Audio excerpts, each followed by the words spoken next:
దాన్ని ఏం చేస్తాను నేను, దాన్ని దొర్లింప చేసి ఉన్నానని యెహోషువతో అనెను. అందుకే నేటి వరకు చదవండి,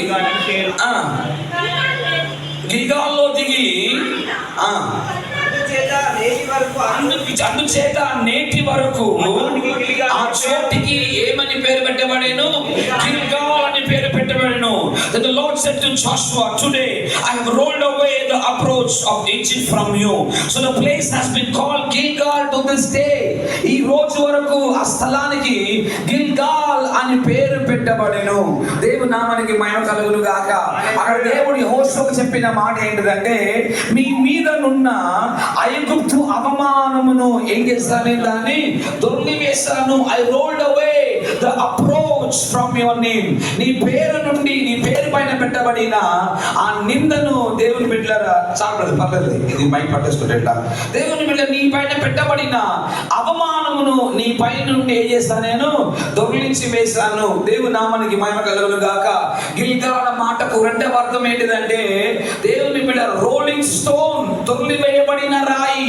దేవుని నామానికి మహిమ కలుగును గాక. ఎక్కడున్నారు వీళ్ళు? యోషువ గ్రంథం 5వ అధ్యాయంలో ఉన్నారు. ఎప్పుడు ఐగుప్తు నుండి బయటికి వచ్చారు? నిర్మకాండము 12వ అధ్యాయం నుండి బయటికి వచ్చారు. దేవుని బిడ్డలారా, నిర్మకాండము పూర్తిగా, నిర్మకాండం నెక్స్ట్ ఏంటి, ఆదికాండము, నిర్మకాండము నెక్స్ట్ లేవికాండము, దాని తర్వాత ఇంకా దాని తర్వాత ద్వితోపదేశ కాండము, దాని తర్వాత యోషువ గ్రంథం. ఇంచుమించు 5 అధ్యాయం 4 అధ్యాయం తర్వాత వీళ్ళు ప్రయాణము కొనసాగించబడిన తర్వాత ఇక కానాను దేశంలోకి ప్రవేశించే ఎంటర్ అవుతున్న సమయంలో ఇక నెక్స్ట్ 2 అధ్యాయంలో యెరికో పట్టణాన్ని స్వాధీనపరిచే సమయంలో మేబీ అనుకుంటాను ఇంచుమించు 38 సంవత్సరాల తర్వాత ప్రభు ఈ మాట అంటున్నాడు వారికి, మీ మీద ఉంచిన అవమానాన్ని ఏం చేయబోతున్నా, నేను దొర్లించబోతున్నాను. ఏం అవమానం వాళ్ళ పైన, ఏ అవమానం ఉండింది వాళ్ళ పైన అంటే, బానిసలు అనబడుచున్న అవమానం.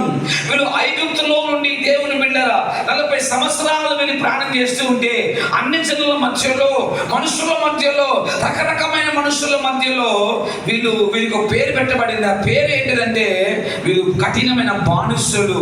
వీళ్ళు బానిసలుగా జీవించారు, దాసులుగా వీళ్ళు జీవించారు. ఈ అవమానాన్ని దేవుడు ఆ రోజు గిల్గాల్లో ఏం చేశానంటే దాన్ని దొర్లి వేసాను. మీకు ఒకవేళ గుర్తుందో లేదో, ఒకవేళ మీకు అనుభవం ఉందో లేదో, ఒకప్పుడు మనకు కూడా ఒక పేరు ఉండింది.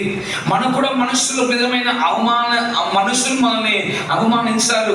ఒక రకరకమైన పేరు పెట్టి మనుషులు మనల్ని పిలిచారు దేవుని బిడ్డలారా. కానీ ఒక సమయం వచ్చిన తర్వాత మన పైన ఉన్న అవమానాన్ని దేవుడు ఏం చేశాను, దొర్లి వేసాను. అవమానం దేవుడు తీసివేస్తాను కనుక ఈరోజు గణతకు పాత్రులుగా మనం మార్చబడ్డాం, సేవకులుగా గుర్తించబడ్డాము. నేను ఎప్పుడు చెప్తాను, పాస్టర్ అన్న మాట నా పేరు ముందు లేకపోతే, సేవకుడు అన్న మాట నా పేరుకు ముందు లేకపోతే నాకు ఏ విధమైన ఏం లేదు, నాకు విలువ లేదు. క్రైస్తవ కుటుంబంలో పుట్టి పెరిగిన దేవుని బిడ్డలారా, చాలా బలహీనమైన పాత్ర నేను. సరిగా నేను మాట్లాడలేను దేవుని బిడ్డలారా. నేను చిన్న వయసులో ఉన్నప్పుడే, నాకు 2 సంవత్సరాలు ఉన్నప్పుడు, 2 వయసు ఉన్నప్పుడు మా నాన్నగారు ఉద్యోగానికి వెళ్తుంటే నేను కూడా వస్తానని ముందు పెడితే అలా సైకిల్లో ఒక ట్రిప్ వేసుకొని వస్తామని మా అమ్మగారు ఏం చేశారు, అక్కడ బయట పెట్టబడిన షూ నాకు తొడిగించారు. షూ తొడిగించిన ఒక 10 నిమిషాలకే దేవుని బిడ్డలారా నేను బాగా ఏడడం ప్రారంభించి ఏడిచి ఒళ్ళంతా చల్లబడి నా 2 కళ్ళు నల్లగొడ్లు పైకి వెళ్ళిపోయి నా చర్మం అంతా కూడా ఒకలాంటి నీలపు రంగుతో మారుతుంది. నోట్లో నుండి పురుగు బయటకు వచ్చేసింది. అయ్యో ఏమైందో అని నా కాళ్ళు చేతులు ఇట్లా వేడి చేయడానికి రాయడానికి ప్రాసపడిన బూట్లు విప్పితే నా షూలో, నా 2 వయసే, నా షూలో ఒక తెల్లటి తేలు ఉండింది. అది చూసుకోలేకపోయారు. నా కాలు వేసిన వెంటనే కొడి కాలు పైన, బొటను వేలు పైన ఆ తేలు పట్టేసి అది కాటు వేసి నన్ను శరీరం అంతా విషం ఎక్కి దేవుని హాస్పిటల్ తీసుకొని వెళ్తే డాక్టర్ అన్నారు, ఈ కుమారుని బతికించలేము, ఉదయకాలంలోకి చనిపోతాడేమో. హాస్పిటల్లో పడకలో పడుకోబెట్టి బయటికి వెళ్ళి మా తల్లిదండ్రులు ఏడ్చి ప్రార్థన చేయగా దేవుడు నన్ను స్వస్థపరిచాడు. మరో జీవాన్ని నాకు దేవుడు ఇచ్చాడు. అప్పటి నుండి నా శరీరంలో ఒక భయంకరమైన ఒక వ్యాధి సోకింది. అది ఏంటిదంటే ఫిక్స్ వ్యాధి నాకు సోకింది. 11 సంవత్సరాల వరకు ఆ వ్యాధి నేను విడిచిపెట్టి పోలేదు. దేవుని బిడ్డ, రెండవదిగా 5 సంవత్సరాలు ఉన్నప్పుడు మన చైర్లో కూర్చున్న మనము, ఆ రోజుల్లో ఈ ఫోల్డింగ్ చైర్స్ ఉండేవి. మీకు గుర్తుంటే ఫోల్డింగ్ చైర్స్ ఉండేవి. అది వాడిన తర్వాత ఫోల్డ్ చేసి పక్కన పెట్టేస్తారు. అలాంటి ఒక చైర్లో దేవుని బిడ్డరా తిన్న కూర్చోకుండగా నేను ఆ చైర్ ఎలా కూర్చోనంటే రివర్స్ కూర్చున్నాను. అంటే కాళ్ళు దానిలో పెట్టుకొని కూర్చొని గ్లాస్లో ఏమో తాగుతున్నాను. అది కొత్త చైరో లేదా అది వాటర్ చైరో తెలియదు.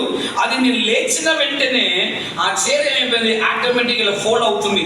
అది ఫోల్డ్ అవుతున్న సమయంలో ఆ మధ్య గ్యాప్లో జారి వెనక ఆనుకుంటూ చూడండి, ఆ భాగానికి మనం కూర్చుంటూ చూడండి, ఆ 2 భాగాల మధ్యలో నా తల ఇలా ప్రెస్ అవ్వగా నోట్లో గ్లాస్ ఉంది కనుక దేవుని బిడ్డల ఆ గ్లాస్ నా నాలుకను ఇలా ప్రెస్ అవడం వల్ల ఇంకా 1 ఇంచు గట్టిగా అది ప్రెస్ అయ్యి ఉంటే నా నాలుక 2 ముక్కలు అయిపోయేవి. పెద్దగా నాలుక ఏలాడుతూ రక్తం కారుతూ హాస్పిటల్ తీసుకెళ్తే డాక్టర్ అన్నారు, ఇది కుట్టు వేసిన అతుక్కున్న ఛాన్స్ చాలా తక్కువ ఉంది. దీనికి బెస్ట్ ఆప్షన్ ఏంటిదంటే దీని 2 ముక్కలుగా ఏం చేయాలి, కత్తిరించేసేయాలి, ఇది తీసి బయట పడేయాలి. జన్మలో నీ కుమారుడు ఏం చేయడం వల్ల మాట్లాడలేదన్నారు డాక్టర్లు. అదే హాస్పిటల్ పడకబెట్టి బయటికి వెళ్ళి మా తల్లిదండ్రులు కన్నీరు ప్రార్థన చేస్తే ఉదయకాలం ఎవరో గమ్ము పెట్టి అతికించినట్లుగా నా నాలుక మరలా అతుకుంది. దేవుని బిడ్డలారా, ఈ రోజు కూడా దేవుని నామానికి మహిమ కలుగుగాక. ఈ రోజు కూడా ఆ ఘాటున్న నాలుకలో చూడగలము. ఇది ఒక వైపు ఉంటే, 3వ సమస్య ఏం తెలుసా, నాకు భయంకరమైన నత్తి నాలుక. నేను మాట్లాడేది ఎవరికి అర్థం కాదు. ఇప్పుడు కూడా నేను ఫోన్లో మాట్లాడితే అర్థం కాదు ఎవరికి. భయంకరమైన నత్తి. దేవుని బిడ్డ, సరే నోట్లోంచి మాటలు బయటికి రావు. సరిగా నేను మాట్లాడలేని పరిస్థితుల్లో ఉన్నాను. బలహీనులు, 2 కాళ్ళు బలహీనమైనవి. 9 అడుగులు 2 అడుగులు వేస్తారంటే 3వ అడుగుకే నా 2 కాళ్ళు పెనవేసుకొని కింద పడిపోయే ఒక బలహీనమైన పాత్రను. నేను సరిగా మాట్లాడలేను. అతను మాట్లాడే వాళ్ళు ఎవరు లేరు. మా ఇంట్లో చూసుకున్నారంటే నా తమ్ముడు డ్రమ్స్ బాగా వాయిస్తాడు, డోలకు తబలా అన్ని వాయిస్తాడు. దాని తర్వాత తమ్ముడు, 3వ తమ్ముడు గిటార్, కీబోర్డ్ అన్ని బాగా వాయిస్తాడు. మా చెల్లె బాగా పాటలు పాడుతుంది. మా నాన్న మంచి ప్రసంగం చేస్తాడు. మా అమ్మ మంచి ప్రార్థన పరురాలు. ఇంట్లో పనికి మాలిన ఒక వ్యక్తి ఎవరైనా ఉన్నారంటే అది నేనే. సరే చదువుకుంటేనే బాగుపడతాడేమో, ఏదైనా ఉద్యోగం చేసుకుంటాడేమో అని మంచి స్కూల్లో వేశారు. 1st స్టాండర్డ్ నుండి 9వ తరగతి వరకు ఒక్కసారిలో పాస్ అయింది లేదు. ప్రమోటెడ్ 9th క్లాస్ వరకు ప్రమోషన్లే. దేవుని బిడ్డలారా, పాస్ అయిందే లేదు. మా నాన్నగారు పాస్టర్ కనుక మా స్కూల్ ప్రిన్సిపల్ మ్యామ్ వాళ్ళ తమ్ముడు కూడా పాస్టరే. అయితే ఆమెకు సెంటిమెంట్, పాస్టర్ పిల్లలు కాబట్టి ఆమెను ఫెయిల్ చేయకుండా ప్రమోట్ చేసుకుంటూ వచ్చింది. ఇప్పుడు వచ్చిన మహా సమస్య ఏంటంటే 10th క్లాస్, 10వ తరగతి. ఈ 10వ తరగతి బాగా పిల్లలు చదివి పాస్ అవ్వాలని ఉదయం 5:30 నుండి 8 గంటల వరకు ట్యూషన్ స్కూల్లోనే, 9 నుండి 4 గంటల వరకు స్కూల్ చదవాలి. 1 గంట బ్రేక్ ఇచ్చిన తర్వాత 5 గంటల నుండి సాయంకాలం 7 గంటల వరకు స్కూల్లోనే ట్యూషన్. ఇంటికి వచ్చిన తర్వాత మళ్ళీ చదవాలి. ఇంత కష్టపడి చదివి దేవుని మహాకృపను బట్టి దేవుని బిడ్డలారా 10th క్లాస్లో 5 సబ్జెక్టులు ఫెయిల్ అయ్యి ఒకటే సబ్జెక్ట్ పాస్ అయ్యాను. ఒకటే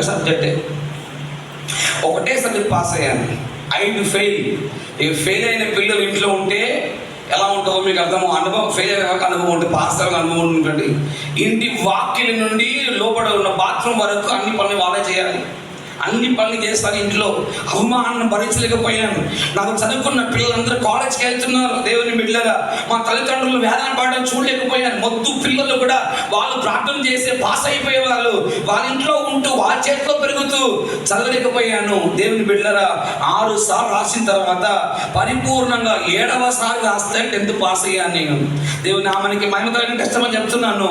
ఇప్పుడు ఏమనుకున్నా అంటే ఒక తలాంత లేదు, రెండోదిగా చదువు లేదు, ఇప్పుడు ఏమన్నా చేయాలంటే ఒకటే ఒక ఆప్షన్ ఉంది. అది ఆప్షన్ ఏంటిదంటే మా తండ్రితో కలిసి సేవలో ఉండాలనుకున్నాను, ఆయనతో సేవలో సాగాలనుకున్నాను, సేవకు సహకరించాలనుకున్నాను, ఆయనతో కలిసి సేవలో ఉండాలనుకున్నాను, ఏదైనా సహాయం చేయలేమని నాన్నకు అనుకున్నాను. సేవలో అలా మెల్లగా ఆయనతో పాటు సాగుతూ ఉంటే మా సంఘ పెద్దలు కొంతమంది అనుకున్నారు, ఇతగాడు వస్తే, పాస్టర్ వాళ్ళ పెద్ద కొడుకు వస్తే మనకు ఇవ్వాల్సిన, మనకు వస్తున్న ప్రాముఖ్యత రాదేమో అని, మనకు ఉన్న ముఖ్యత దొరకదేమో అని అన్ని ఆయన చేతికే వెళ్తుందని నన్ను పనికి మాలిన ఒక నింద చేత, చేరాని ఒక నేరము చేత సంఘంలో అందరి ఇంటికి వెళ్ళి నా సాక్ష్యాన్ని పాడు చేయడం ప్రారంభించారు. ఇంటింటికి వెళ్ళి తప్పుగా చెప్పడం ప్రారంభించాడు. ఆ తప్పు నేను చేయలేదు కానీ చేశానని దేవుని వెళ్ళరా అందరి ఇంటికి వెళ్ళి నన్ను నిందించడం ప్రారంభించారు. అందరూ ఒకలాగా చూడడం ప్రారంభించారు. నన్ను అతను మాట్లాడే వాళ్ళు కాదు, దేవుని బిడ్డరా నాకు స్నేహం చేసే వాళ్ళు కాదు, పిల్లలకి సలహా ఇచ్చే వాళ్ళు, ఎవరితోనో మాట్లాడండి, ఎవరితోనో తిరగండి, పాస్టర్ వాళ్ళ పెద్ద కొడుకుతో మాత్రం స్నేహం చేయకండి అని నాకు తప్పుగా మాట్లాడేవాళ్ళు. ఒక సమయంలో అనుకున్నాను, ఎవరు ఏం మాట్లాడినా పర్లేదు, నా తల్లిదండ్రులు నన్ను నమ్ముతారు, వాళ్ళు నమ్మితే చాలు అనుకున్నాను. ఒక సాయంకాలం నాన్నగారు పిలిచారు, అయ్యా సేవ కష్టం కడుతున్నాము, బాధలు కడుతున్నాము, కన్నీటితో సేవను కడుతున్నాము, నీ సాక్ష్యం వల్ల సేవ పాడైపోయేలాగా ఉంది, కొంతకాలం ఎక్కడికైనా వెళ్ళిపోయి ఉండు, బెంగళూరులో అత్తగారు ఉన్నారు, మా అక్కగారు ఉన్నారు, ఆమె ఇంటికి వెళ్ళి ఉండు, ఒక సంవత్సరం ఇంటి వైపు రాకు. ఆ మాట నన్ను చాలా బాధపరిచింది. ఏం బాధపరిచిందంటే ఒక డాడీ మమ్మీ కూడా నన్ను సందేహిస్తున్నారేమో, నన్ను తప్పుగా అనుకుంటున్నారేమో అని విరిగిపోయాను, పగిలిపోయాను, నిందను మోసుకొని తిరుగుతున్నాను. మొదటి నింద తలాంతులు లేవు, బలహీనమైన పాత్ర. రెండవ నింద దేవుని బిడ్డల చదువు లేదు, జ్ఞానం లేదు, బుద్ధి లేదు. మూడవ నింద ఏం తెలుసా, నాకు మంచి సాక్ష్యం లేదు నా సంఘంలో, ఇక బ్రతకూడదు, చనిపోవాలనుకొని మరణం వైపు సాగి వెళుతున్నా. ఆ రోజు సాయంకాలము 5 గంటలకు నా ప్రభు నన్ను పిలుచుకున్నాడు.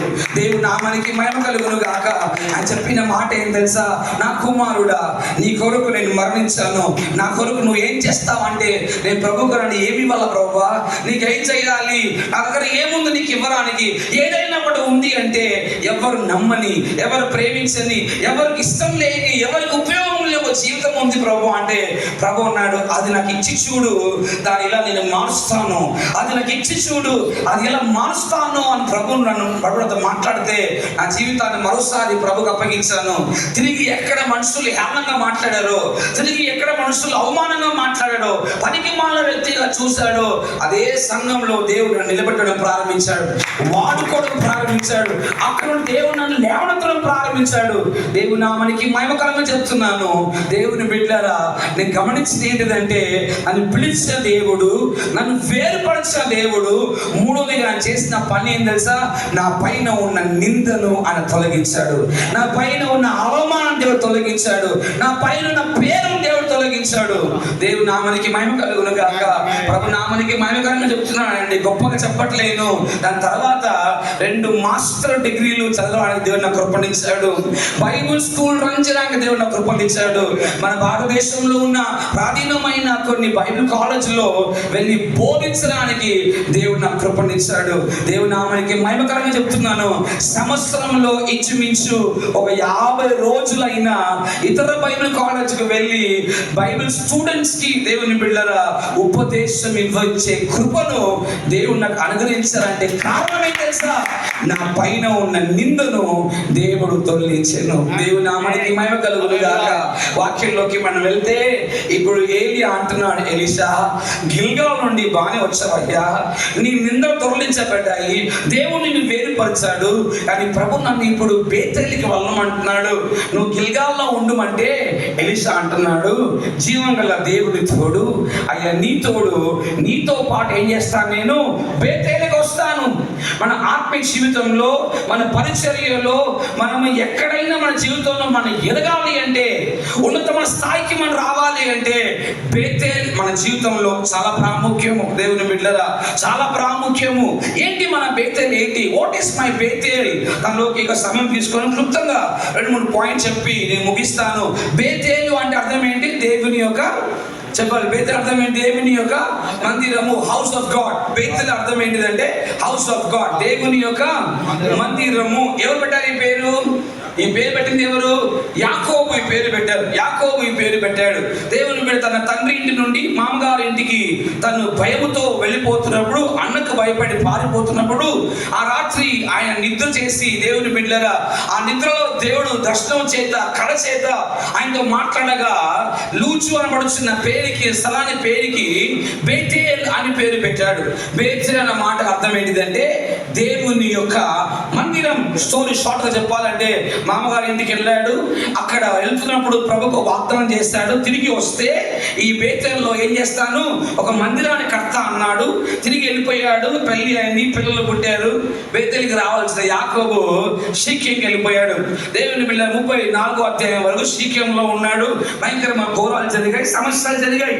35వ అధ్యాయంలో ప్రభు అంటున్నాడు, యాకోబు లే, ఎక్కడికి వెళ్ళమంటే బేతేలికి నువ్వు వెళ్ళు, గో టు బేతేల్.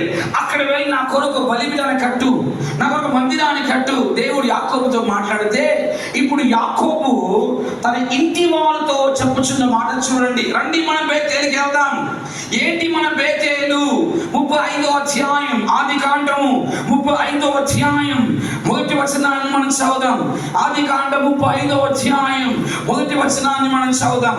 దేవుడు యాకోబుతో నీవు లేచి బేతేలుకు వెళ్ళి అక్కడ నివసించి సహోదరుడైన చూడండి ఏశావు యొద్ద నుండి నీవు పారిపోయినప్పుడు నీకు కనబడిన దేవునికి అక్కడ బలిపీఠము కట్టుము. మొదటిగా వాట్ ఈస్ బేతేల్? బేతేల్ అని దేవుని మందిరమే, దేవుని బిడ్డరా.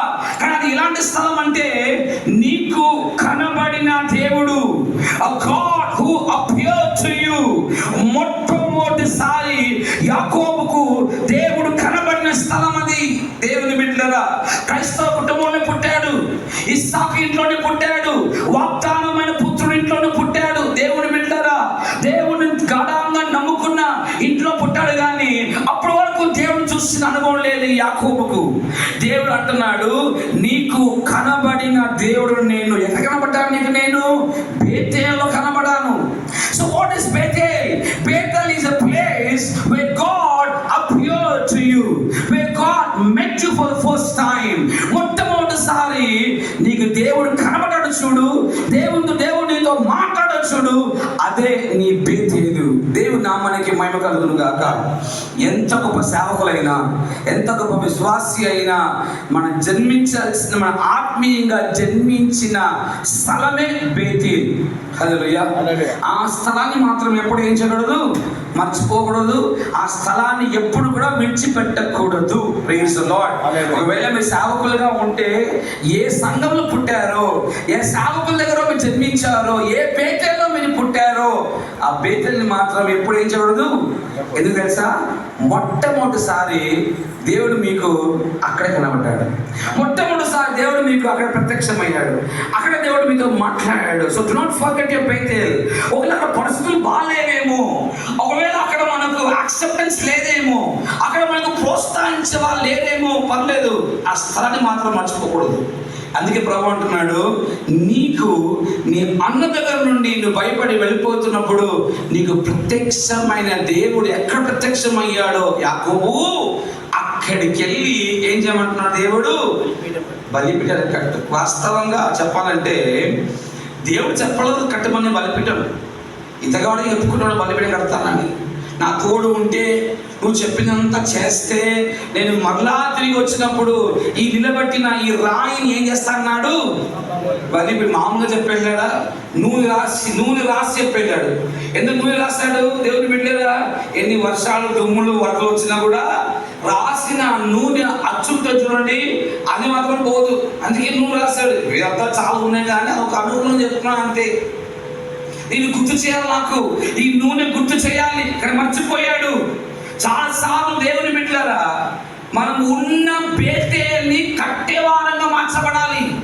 దేవుడు నిన్ను ఏ బేతేల్లో పెట్టాడో ఆ బేతేల్ని నువ్వు కట్టేవాడుగా నువ్వు మార్చబడాలి. కట్టే స్త్రీగా నువ్వు మార్చబడాలి. Get up and go to Bethel. రెండవదిగా ఏంటి బేతేల్ మనకు? బేతేల్ అంటే ఏంటి? రెండో వాక్యాన్ని చదువుదాం. సరే, నేరుగా వెళ్దాం. 3వ వాక్యాన్ని చదువుదామా? 3వ వాక్యం చూడండి, ఏం రాయబడిందో. తన యొద్దనున్న వారందరితోనూ మీ యొద్దనున్న అన్య దేవతలను పారవేసి మిమ్మును మీరు శుచిపరచుకొని మీ వస్త్రములను మార్చుకొనుడి. మనము లేచి బేతేలునకు వెళదాము. నా శ్రమ దినమున నాకు ఉత్తరమిచ్చి నేను వెళ్ళిన మార్గమున నాకు తోడై ఉన్న దేవునికి మహిమ కలుగును గాక. రెండవదిగా, నా శ్రమ దినమున నాకు తోడుగా ఉన్న దేవుడు. నా బేతలు ఏంటిదంటే నాకు తోడుగా ఉన్నది. He was there with me. ఎక్కడ చెప్పండి ఈ వాగ్దానం దేవుడు బేతులో చెప్పాడు, నీకు తోడుగా ఉంటాను యాకోబు, నీ మార్గంలో నీకు తోడుగా ఉంటాను. త్వరగా ముగిస్తాను, వాక్యం లేట్ చేయని ఇంకా 2 పాయింట్స్తో చెప్పేస్తాను. మరి ఇప్పుడు ఎక్కడున్నాము? బేతేల్లో ఉన్నాం. Praise the Lord. దేవుడు మనం ఎక్కడ పెట్టాడు? మనల్ని బేతేల్లో పెట్టాడు. ఎక్కడ దేవుడు దేవుడు ఏం చేశాడు? నా శ్రమ దినమున ఆయన నాకు ఏముండెను? తోడుగా ఉండెను. Praise the Lord. దేవుని నామానికి మహిమ కలుగును గాక. మూడోదిగా అంటున్నాడు, అక్కడ నాకు ఆయన ఉత్తరం ఇచ్చాను. అతనిగా నేను మొరపెట్టగా నాకు ఆయన ఉత్తరం ఇచ్చాడు. అక్కడ నాతో మాట్లాడాడు దేవుడు, నాకు ప్రత్యక్షమయ్యాడు, నాతో మాట్లాడాడు. మూడవదిగా నాకు తోడుగా ఉండేను. మనం ఆత్మీయంగా ఎదగాలి అంటే, ఆత్మీయ జీవితంలో మనం వర్ధిల్లాలి అంటే దేవుని బిడ్డలారా, మన బేతేల్ చాలా ప్రాముఖ్యం. చాలా సార్లు సేవకులుగా నేను అనుభవంగా ఈ మాట చెప్తున్నాను మీకు. సంఘానికి రాని విశ్వాసులను మనం అడుగుతాం, ఎందుకు రావట్లేదు మీరు? ఎందుకు మీరు మైక్ ఆఫ్ చేసేయండి, అది ఆఫ్ చేసి ఓకే. ఎందుకు సంఘానికి మీరు రావట్లేదు అడుగుతాం. కానీ ఎప్పటికైనా ఒకసారి మన బేతేల్కి మనం వెళ్ళి రావాలి. నేను గొప్పగా చెప్పట్లేను, సేవకులు ఇక్కడ నా వెనుక ఉన్న వాళ్ళు తెలుసు. ప్రతి రెండవ శనివారం నేను చేసే పని ఏం తెలుసా? ఎక్కడ దేవుడు నన్ను పిలిచాడో నా బేతేల్కి వెళ్తాను. నాకు 4 సంఘాలు ఉన్నా, నాకు 4 సంఘాలకు నేను కాపరిగా ఉన్నా. ప్రతి రెండవ శనివారము నా ఆత్మ తండ్రి దగ్గరికి వెళ్ళి ఆయన పాదాల దగ్గర కూర్చొని ఆయన ఇచ్చిన బోధలు విని, ఆయన వాక్యాన్ని విని, ప్రభు నాకు ఇచ్చిన రాబడి ఏముందో ఆ దశంభాగం తీసుకొని వెళ్ళి, ఆ దశంభాగం తీసుకొని వెళ్ళి దేవుని బిడ్డరా నా కాపరి చేతులు ఇచ్చి ప్రార్థన చేసుకొని తిరిగి వస్తాను. నేను ఎవరు చెప్పట్లేను, సజీవ సాక్షి నా వెనుక ఉన్నారు. ప్రతి 2వ ఆదివారం నేను సేవకుడైనా, నా తోటి సేవకులు ఉన్నా, దేవుని బిడ్డరా నాకు పాస్తలు ఉన్నా కూడా నేను నా ఆదుల దగ్గరికి వెళ్తాను.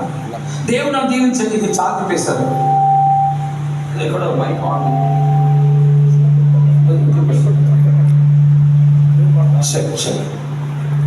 Praise the Lord. ఓకే, చాలు యా. Hallelujah, praise the Lord. దేవుడు సౌండ్ గీరించిన దాకా ఆమె చెప్పట్లేదు. రెండో ప్రతి ఆదివారం వెళ్తాను ఆ బేతేల్కి. అక్కడ కూర్చుంటాను, సమయం తీసుకుంటాను, మా ఆత్మ తండ్రితో నేను మాట్లాడతాను. దేవుని బిడ్డ నా తండ్రి అయినా ఆయనే నా ఆత్మీయ తండ్రి. ఒక విషయం నేర్చుకోవాలి సేవలు ఉన్న మనం దేవుని బిడ్డరా, దశంభాగం ఇవ్వాలి అనే సంఘంలో మనం బోధిస్తాం. కానీ చాలా మంది దశంభాగం సేవకులే దశంభాగం ఇవ్వరు. చాలా మంది దశంభాగం ఇవ్వరు. అక్కడ వెళ్ళాలి, బలిపీఠానికి వెళ్ళాలి, ఆల్టర్ దగ్గరికి వెళ్ళాలి. నీ బలిపీఠం నేను దేవుడు ఎక్కడ పిలిచాడో, పర్లేదు చాలు, దేవుడిని ఎక్కడ పిలిచాడో, దేవుడు నేను ఎక్కడ మాట్లాడాడో, దేవుడు నీకు దర్శనం ఎక్కడ ఇచ్చాడో అక్కడికి వెళ్ళాలి. అక్కడికి వెళ్ళి ఒక రిపోర్ట్ ఇవ్వాలి. నీ పరిచయం ఏంటో చెప్పాలి. నీ రాబడిలో నుండి దశంభాగము నీ ఆత్మీయ నాయకునికి ఇవ్వాలి. చాలా మంది అనుకుంటారు, మా పాస్టర్కి ఏం తక్కువ, ఇన్నోవా కారు ఉంది, ఆయన సూట్ బూట్ వేసుకుంటాడు, దేవుని బిడ్డ ఆయనకి ఏం తక్కువ. రిమోట్ విలేజ్లో ఉండే ఒక శాపం, అది తర్వాత ఫస్ట్ ఎవరికి ఇవ్వాలి? ఇంత మెసేజ్ కాదు కానీ ఎక్స్ట్రా బోనస్ పాయింట్ అనుకోండి. ఎవరన్నా ఇవ్వకపోయి ఉంటే ప్రభు మీతో మాట్లాడు గాక. ఆమేన్. దేవుని ఒక ఆమెను వచ్చింది, దేవుని స్తోత్రం, దేవుని నామానికి మహిమ కలుగును గాక. మూడవదిగా ఏలియా అంటున్నాడు, ఎలీషా వెరీ గుడ్, నువ్వు గిల్గాల్ నుండి బేతేల్కి వచ్చావు, బేతేల్లో దేవుడు నేను వాడుకుంటున్నాడు, అక్కడే ఉన్నావు. కానీ దేవుడు నన్ను బేతేల్ నుండి ఎక్కడ వెళ్ళమంటున్నాడు? ఎరిగోకి వెళ్ళమంటున్నాడు. దేవుడు నుండి ఎరిగో పట్టణానికి వెళ్ళమంటున్నాడు. ఎలీషా అంటున్నాడు, అయ్యా జీవం గల దేవుడు తోడు, నీ తోడు, నిన్ను మాత్రం మీరు ఏం చేసలేదు, విడిచిపెట్టే ప్రసక్తం లేదు. మీకు వాక్యం తెలుసు కాబట్టి నేనే వెళ్ళిపోతున్నాను. ఇప్పుడు దీన్ని గమనించాల్సిన ఒక ఇంపార్టెంట్ పాయింట్ ఒకటి ఉంది. అది ఏం తెలుసా? ఈ ఎలీషాని 50 మంది ప్రవక్తల నుంచి 2 శిష్యులు వాళ్ళు వెంబడిస్తున్నారు.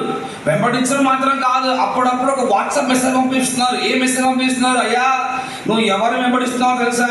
మీ బైబిల్ కాల్ టీచర్ వెంబడిస్తున్నావేమో, మీ సీనియర్ పాస్టర్ని వెంబడిస్తున్నావేమో, ఎవరిని ఫాలో అవుతున్నావు. కొద్ది నిమిషాలు ఆయన కనబడాడు, నీ స్థితి ఏంటి, ఆయన పరిస్థితి ఏంటి, మాతో కలిసి సేవ చేయరా, మా గుంపులో చేరిపో, మా డినామినేషన్లో చేరిపో, మా సంస్థలో చేరిపో అంటే ఎలీషా అంటున్నాడు, నాకు తెలుసు మీరేం చేయండి, ఊరికనే మనం అయి ఉంటే మీ మినిస్టర్లో చేరాలి అంటే ఏమైనా ఆఫర్స్ ఏమైనా ఉన్నాయా అని అడిగేవాళ్ళమేమో 50 మంది ప్రవక్తల్ని. దేవుడు ఈయన అడగలేదు, మీరు ఊరికనే ఉండండి, మీరు మాట్లాడాల్సిన అవసరం లేదు, ఊరికనే ఉండండి. వాళ్ళు మాత్రం మర్చిపోకండి, 50 మంది మర్చిపోకండి, చాలా ప్రాముఖ్యమైన వారు మన జీవితంలో. వాళ్ళకు ఎలీషాకి మాత్రం కాదు, కరీంనగర్లో ఉన్నారు 50 మంది. మనం ఎటుపోయినా ఏదో కౌంటర్ వేస్తారు, మీటింగ్ పెట్టినా ఒక మాట చెప్తారు, ఉపవాసం ఉన్నా ఒక మాట చెప్తారు. ఏం చేసినా ఈ 50 మంది మాత్రం తప్పరు మనకి, వాళ్ళని మర్చిపోకూడదు. ప్రసంగం అంతా చాలా ప్రాముఖ్యమైన వారు. ఇప్పుడు ఇద్దరు కలిసి ఎక్కడికి ప్రయాణం అయ్యారు? వీళ్ళు ఎరిగో పట్టణానికి ప్రయాణం అవుతున్నారు. ఎరిగో అనగానే, ఎరిగో పట్టణం అనగానే, ఎరిగో అనే మాట వినగానే మీ మనసుకు వచ్చే మొదటి విషయం ఏం చెప్పండి? అర్థం అవట్లేదు. శాపగ్రస్తమైనవి, ఇంకేంటి? ఏమన్నా గోడ, ప్రాకారము. ఏం గుర్తొస్తుంది మనకి? ఎరిగో గోడ. ఎందుకంటే ప్రార్థనలో గోడను కూల్చండి ప్రభువా, చిన్న సమస్య రాగానే గోడకి మనము పోల్ చేస్తాం, ప్రాకారానికి పోల్ చేస్తాము. ఈ గోడ యేసు నామములో ఏమవును గాక. పక్కన ఉంటారు ఆమె చెప్పడానికి, ఆమె అంటారు ప్రాకారం బ్రో, ఈ ప్రాకారాన్ని మేము కూల్చి లోపలికి వెళ్ళాలా ప్రభువా. శాపగ్రస్తమైన స్థలమే దేవుని బిడ్డలారా, అది ప్రాకారంతో చుట్టిన పట్టణమే. కానీ ఎరిగో అన్న మాటకు అర్థం ఏంటి తెలుసా? The word meaning for Jericho ఆత్మీయ అర్థం ఏంటిదంటే సువాసన. ఇంగ్లీష్ లో ఎరిగో అన్న మాటకు అర్థం ఏంటిదంటే ఫ్రాగ్రెన్స్, అరోమా. కాబట్టి చెక్ చేసుకోండి మీరు దేవుని బిడ్డలారా, ఎరిగో అన్న మాటకు అర్థము ఫ్రాగ్రెన్స్, సువాసన. ఎలీషా, ఏలియా నన్ను వెంబడిస్తున్నావు, బానే ఉంది. నువ్వు గిల్గాల్లో దేవుడు నీ పైన నిందను దొర్లించాడు, నిన్ను వేరుపరిచాడు, బానే ఉందయ్యా. బేతేలు కూడా వచ్చావు, బేతేలు కడుతున్నావు, బేతేల్లో వాడబడుతున్నావు. అంత మాత్రం సరిపోదు. నువ్వు జీవితంలో ఎదగాలి అంటే, నీవు వర్ధిల్లాలి అంటే, రెండంతల అభిషేకాన్ని పొందుకోవాలి అంటే, నా ప్రేమ సేవకులారా, మీరు సువాసనగా మార్చబడాలి, సువాసనగా మారాలి, పరిమళించే వాసనగా మారాలి. మనుషులను ఆకట్టుకోవాలి అంటే, ఈ సమాజంలో సాక్ష్యంగా జీవించాలి అంటే మన సువాసన వికసించాలి. దేవుని నామానికి స్తోత్రాలు. అందుకే పౌలు అంటాడు, 2వ కొరింథీ పత్రిక 2వ అధ్యాయం చదువుదామా. 2వ కొరింథీ పత్రిక 2వ అధ్యాయము వాక్యం తీసి మనం చదువుదాము. 2వ కొరింథీ పత్రిక 2వ అధ్యాయం 14, 15, 16 వాక్యాన్ని మనం చదువుదాం. చదవండి. మా ద్వారా ప్రతి స్థలమందు క్రీస్తును గూర్చిన జ్ఞానము యొక్క సువాసనను కనపరచుచు ఆయన యందు మమ్మల్ని ఎల్లప్పుడూ విజయోత్సవముతో ఊరేగించుచున్న దేవునికి స్తోత్రములు. ఇంకా చదవండి. రక్షింపబడి వారి పట్లను, నశించు వారి పట్లను మేము దేవునికి క్రీస్తు సువాసనై ఉన్నాము. ఇంకా చదవండి. 16 వర్స్ చదవండి. నశించుచున్న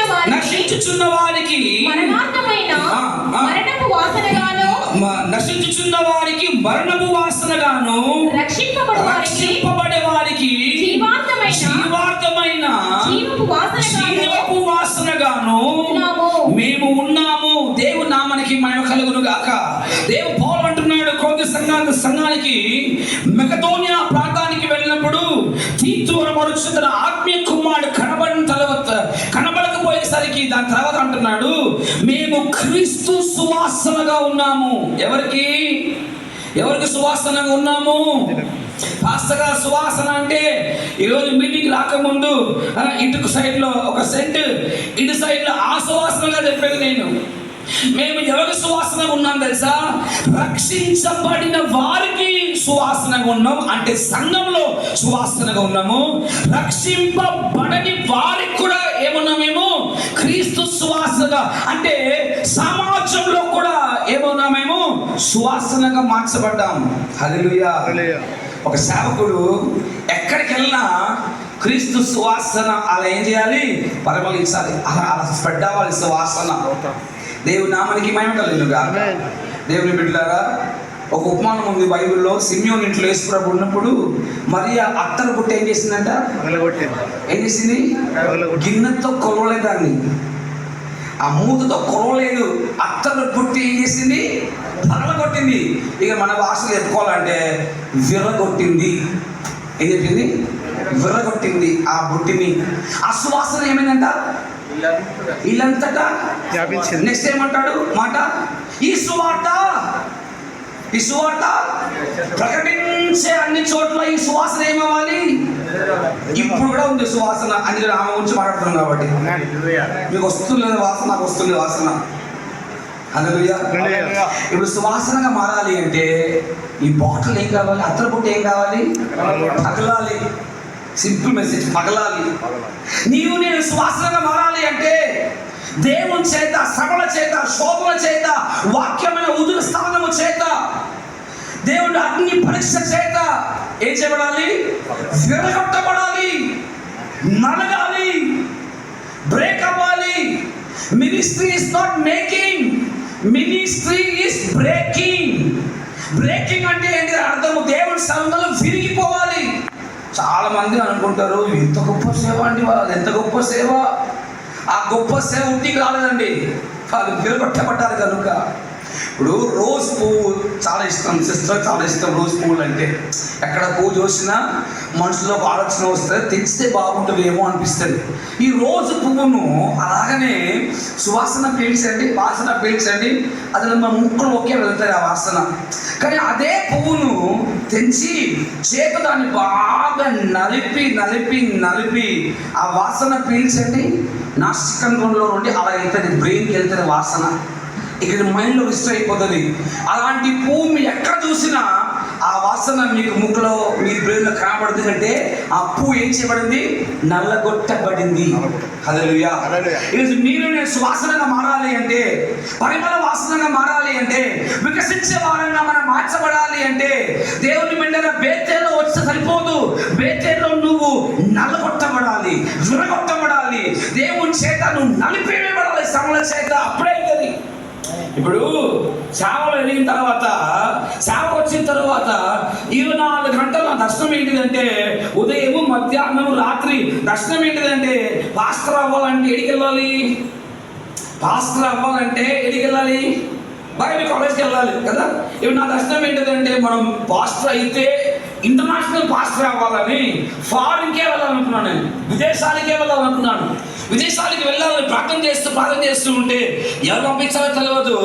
అమెరికాలో నుండి, డాలస్లో నుండి, ఇక్కడ ఏదో వర్జిన్ ప్లేస్లో 2 ప్రాంతంలో నుండి 2 బైబిల్ కాలేజ్ మా ఇంటికి వచ్చాయి. 2 బైబిల్ కాలేజ్ అప్లికేషన్స్ మా ఇంటికి వచ్చాయి. అప్లికేషన్ రాగానే నా ఆనందానికి హద్దే లేదు. దేవునికి స్తోత్రం. ప్రార్థనకు ప్రతిఫలంగా దేవుడు ఏమి ఇచ్చాను? ప్రతిఫలం ఇచ్చాను అని. ఇప్పుడు బైబిల్ కాలేజ్ కదా, పాస్టర్ కొడుకు కాబట్టి దేవుడు చిత్తమైన నెరవేర్చబడాలి కాబట్టి ఒకటే వచ్చింటే బాగుండు, 2 వచ్చింది, వీడికి వెళ్ళదు, వాడికి వెళ్ళదు. 40 రోజులు ఉపవాసం ఉండి, ఎన్ని రోజులు? 40 రోజులు ఉపవాసం ఉండి ప్రార్థన పూర్వకంగా అప్లికేషన్ రాసి, ఇవి కొరియర్ చేయక ముందు ఆటంకాలు రాకూడదని మా నాన్న దగ్గర చేతిలో ఇచ్చి ప్రార్థన చేయండి అన్నాను. మా నాన్న అప్లికేషన్ చేతిలో పెట్టుకొని నేను మోకరించి, ఆయన ముందు మోకరించాను. కొద్దిసేపు ప్రార్థన చేసి ఓరి ఖరాబా షకరాబా అందరాబా ఆయన అన్ని భాష మాట్లాడి మా నాన్న చెప్పిన ప్రవచనం ఏంటి తెలుసా? నా కుమారుడా, నువ్వు ఇప్పుడు అమెరికా వెళ్ళడము నా చిత్తం కాదు అన్నాడు. మా నాన్న ప్రవచనం ఇది. ఆయన ఇంకా డీప్లో ఉన్న ప్రేయర్లో నేను మెల్ల కళ్ళు తెచ్చి, నాన్న ఫీజు కట్టడానికి డబ్బులు లేదు, ఇక్కడ టికెట్ కొనడానికి ఏం లేదు, డబ్బులే చెప్పలేక నా చిత్తం కాదన్నావు అనుకొని చాలా సోలిపోయి ఆ రోజు ఏ సెల్ఫ్లో పెట్టిన అప్లికేషన్ ఇంకా అక్కడ ఉంది, ఇంకా ముట్టలేదు. దేవుని బిడ్డలారా, నా కళ, నా దర్శనము, నా ఆలోచన అక్కడికి ముగించబడకుండగా ఎలాగైనా వెళ్ళి ఆలోచిస్తున్నాను. ఓఎం ఇండియా ఎంతమంది తెలుసు? ఓఎం బుక్స్ విన్నారు ఎప్పుడైనా? OM books, okay. OM India అనేది చాలా సంస్థ. అది ఇంచుమించు 40 దేశాల్లో ఉన్నాయి. ఇప్పుడు దాని గురించి విన్నాను. ఇప్పుడు దానిలో ఉన్న ఒక మంచి అవకాశం ఏంటిదంటే 2 సంవత్సరాలు బైబిల్ ట్రైనింగ్ చేస్తే ఓఎం ఇండియాకు 2 పెద్ద షిప్లు ఉన్నాయి, ఓడలు, చాలా పెద్ద ఓడలు. మీరు తెలిస్తే నా మాటలు అర్థమవుతుంది. ఈ ఓడ ఏం చేస్తారంటే, చాలా షిప్ అది. ఈ ఓడ ఏం చేస్తారంటే సముద్రంలో అలా తిరుగుతూ అన్ని దేశాలకు వెళ్ళి సువార్తలు అందిస్తారు. ఆ షిప్ ఏం చేస్తారంటే ఒక దేశం దగ్గరికి వెళ్ళి అక్కడ షిప్ ఆపేస్తే దానిలో ఉన్న మిషనరీలు బయటికి వచ్చి ఆ దేశం అంతా సువార్త చెప్పి 40 రోజులు, 2 నెలలు, 3 నెలలు ఉండి ఇంకో దేశానికి వెళ్ళిపోతుంది. ఇప్పుడు నా ఆలోచన ఏంది, ఎలాగైనా ఏమైనా చేయాలి, ఈ షిప్లోకి ఏం చేయాలి, ఎంటర్ కావాలి. ఓఎం జాయిన్ అయ్యాను. నా క్యాల్కులేషన్ ఏముందంటే ఇది ఇంటర్నేషనల్ మినిస్ట్రీ కాబట్టి చాలా పెద్ద బైబిల్ కాలేజ్ ఉంటుందేమో, ఆడిటోరియమే పెద్దగా ఉంటుంది, టైమింగ్ టేబుల్ చాలా పెద్దగా ఉంటుందేమో, లైబ్రరీ ఉంటుంది, కంప్యూటర్ ల్యాబ్ ఉంటుంది, అన్నింటి వాక్యం నేర్చుకోవచ్చు అని కూడా జాయిన్ అయ్యాను ఆ ట్రైనింగ్లో. నాతో పాటు మా తమ్ముడు కూడా వచ్చాడు. అప్లికేషన్ నింపిన తర్వాత సెలెక్టెడ్ అనగానే విజయవాడకు రమ్మన్నారు. ఇక నేను చేసిన దశ ఉన్న బట్టలు ఏమేమి ఉన్నాయో అన్ని ప్యాక్ చేసుకొని తిరిగి రావద్దు ఉద్దేశంతో 6 సంచులు తయారు చేశాను. బ్యాగ్ తీసుకొని వెళ్ళిపోయిన తర్వాత విజయవాడలో బృందావన్ కాలనీలో office, OM India AP office ఉంది. అక్కడ వెళ్తే మా కోఆర్డినేటర్ అంటున్నాడు, ఎక్కడికి వెళ్తున్నావు, టూర్కి వెళ్తున్నావా? ఈ 6 బ్యాగులను ఒకటే బ్యాగ్ చేయమన్నాడు. ఏం చేయమన్నాడు? ఒకటే సంచి, మిగతా 5 ఇంటికి వెళ్ళిపోతారు పార్సల్లో. ఒక సంచి చేయగానే, ఒక బ్యాగ్ చేయగానే సండే సాయంకాలం ఆ రోజు మా తమ్ముడిని ఇంకో ప్రాంతానికి పంపించి, దేవుని బిడ్డలారా నాకేం చేశాడు తెలుసా, నాకు డబ్బులన్నీ తీసేసుకొని నా జోబులో 50 రూపాయలు పెట్టి ఒక టికెట్, ఎక్కడి నుండి, విజయవాడ నుండి నర్సాపూర్కి ఒక టికెట్ నా జోబులో పెట్టి 9 గంటలకు నర్సాపూర్ చేరుకుంటావు, 9 గంటల నర్సాపూర్ స్టేషన్లో ఒక వ్యక్తి కలుస్తాడు, నిన్ను ఆయన తీసుకెళ్తాను అన్నాడు. నేను అనుకున్న నర్సాపూర్లో కొత్త కాలేజ్ ఉందేమో, పెద్ద కాలేజ్ ఉందేమో అనుకున్నాను. అక్కడికి పోయి చూస్తే కాలేజ్ లేదు, ఏం లేదు, 2 రూములు, అదే హాల్, అదే కిచెన్, అదే బెడ్రూమ్, అన్నీ అదే, 2 రూములు. ట్రైనింగ్ ఏంటిదంటే 5 మంది యవనస్తులు ఉంటారు, 5 మంది యవనస్తులు ఆ రూమ్లో ఉండాలి, ఉదయకాలంలో ఇవ్వాలి, ప్రార్థన చేయాలి, బ్రేక్ఫాస్ట్ చేయాలి, కరపత్రాలు తీసుకోవాలి, ఇంటింటికి వెళ్ళి సువార్త చెప్పాలి, ఇంటికి వచ్చిన తర్వాత బైబిల్ స్టడీ చేయాలి. సాయంకాలం కాగానే ఒక ప్రొజెక్టర్ మోసుకొని, ఒక తెల్ల తెర బట్ట మోసుకొని, సీడీ ప్లే తీసుకొని, థియేటర్ తీసుకొని వీధికి వెళ్ళి కరుణామయుడు సినిమా వేయాలి. ఇది ట్రైనింగ్. మీకు తెలుసో తెలియదో 365 సార్లు చూస్తాను కరుణామయుడు సినిమా. నేను ఏ డైలాగ్ చెప్పమని చెప్తాను కరుణామయుడు సినిమాలో. ఇదే పరిచర్య. నేను పెద్ద కాళ్ళు అనుకున్నాను, ఇదేమో రూమ్లో వేశారు. బాధాకర విషయం ఏంటిదంటే ప్రతిరోజు వండాల్సిన ఎవరు తెలుసా, ఈ 5 మంది కుమారులే, అబ్బాయి ట్రైనింగ్ చేసుకున్న అబ్బాయిలే. ఒకడేమో కర్ణాటక ఉంటాడు, ఒకడేమో కేరళ, 2వ మహారాష్ట్ర, 3వదేమో నేను ఆంధ్ర, ఇంకోటి ఎక్కడ వచ్చో తెలియదు కానీ 5 మంది టీంలో ఉండాలి. ప్రతిరోజు వాళ్ళే ఉండాలి, బ్రేక్ఫాస్ట్ ఉండాలి, లంచ్ ఉండాలి, డిన్నర్ ఉండాలి. మా అమ్మ రుచికరంగా భోజనం వండి పెడితే మా అమ్మ వంటకే పేరు పెట్టేవాడిని నేను. ఇది వండాల్సిన ఎవరు తెలుసా, ఇప్పుడు జన్మలో వాళ్ళకి ఇసింది పోయి ఉంటారు, బాగా ఉండాలి, నేర్చుకో. ట్రైనింగ్ ఇదే. రెండవ రోజే పరిగెత్తుకొని బయటికి వచ్చి ల్యాండ్ నుంచి ఫోన్ చేసి, అమ్మ నేను ఉండను వచ్చేస్తాను అనే లోపే మా అమ్మ ఏమంటే తెలుసా, తమ్ముడు వచ్చేస్తాడు, డాడీ చాలా కోపంగా ఉన్నాడు, నువ్వు మాత్రం అక్కడది. చెప్పాల్సిన మాట చెప్పలేక అలాగే దిగమింగి ట్రైనింగ్ వెళ్ళిపోయాను. ఆ రోజు కేరళ నుండి బిజు వర్గీస్ అని ఒక బ్రదర్ వండాలి, ఆయన వంట చేయాలి, ఆయనది ఆ రోజు వంట. ఆయన ఎప్పుడు వంటగదికే పోలే. మెన్యూలో ఏముందంటే, మెన్యూలో ఉప్మా, ఆ రోజు మార్నింగ్ బ్రేక్ఫాస్ట్ ఏముండాలి, ఉప్మా ఉండాలి. మా టీం నేర్పిస్తున్నాడు, ఆనియన్ కోయాలి, చేయాలి, నూనె ఫ్రై అయిన తర్వాత ఇలా 2 గ్లాస్ నీళ్ళు పోసి 1 గ్లాస్ ఉప్మా రవ్వ వేసి ఆ ఉడికిన తర్వాత మూతేసి దింపేస్తే ఉప్మా రెడీ అన్నాడు. అన్ని బాగానే అయినాడు. నేను బ్రష్ చేసి వచ్చే లోపు బ్రేక్ఫాస్ట్ ఏమైపోవాలి, రెడీ అయిపోవాలి. ఈ కేరళ బ్రదర్ ఏం చేశాడు, బాగా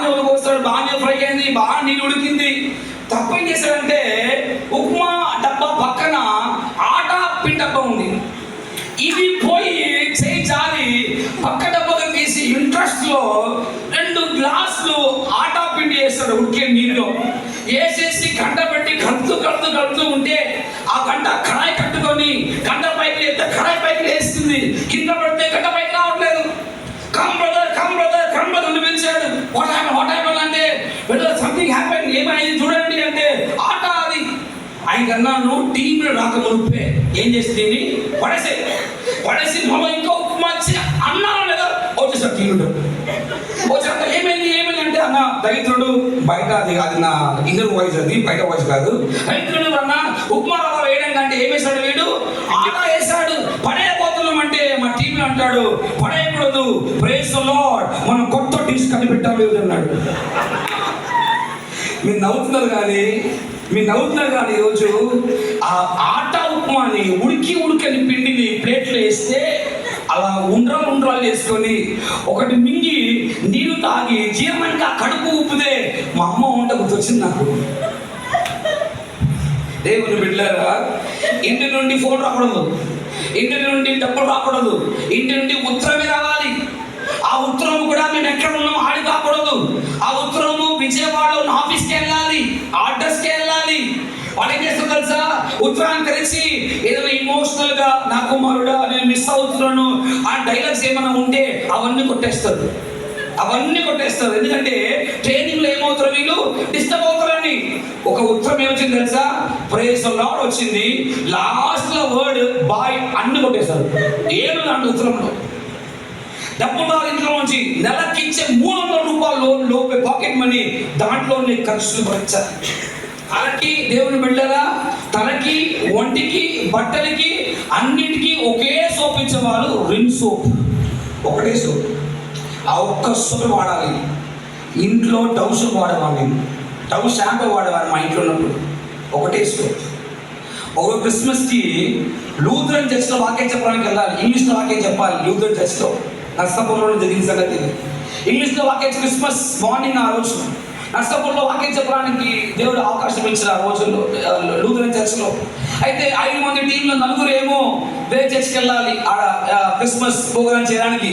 నన్ను మాత్రం ఏం చేశాడు, నర్సాపూర్లో లూథరన్ చర్చ్కి వెళ్ళమన్నాడు, వాక్యం చెప్పాలి. ఇప్పుడు మంచి మెసేజ్ ప్రిపేర్ అయ్యాను, మెసేజ్ చెప్పాలి కాదు. నా దగ్గర మంచి black pant, blue colour shirt, maroon colour tie కట్టుకుని మంచి రెడీ అయ్యి బాగా మెసేజ్ ప్రిపేర్ అయ్యి బయలుదేరే టైంలో అడుగుతాడు, మా టీవీలో అడుగుతాడు, ఎలా వెళ్తాను మీరు?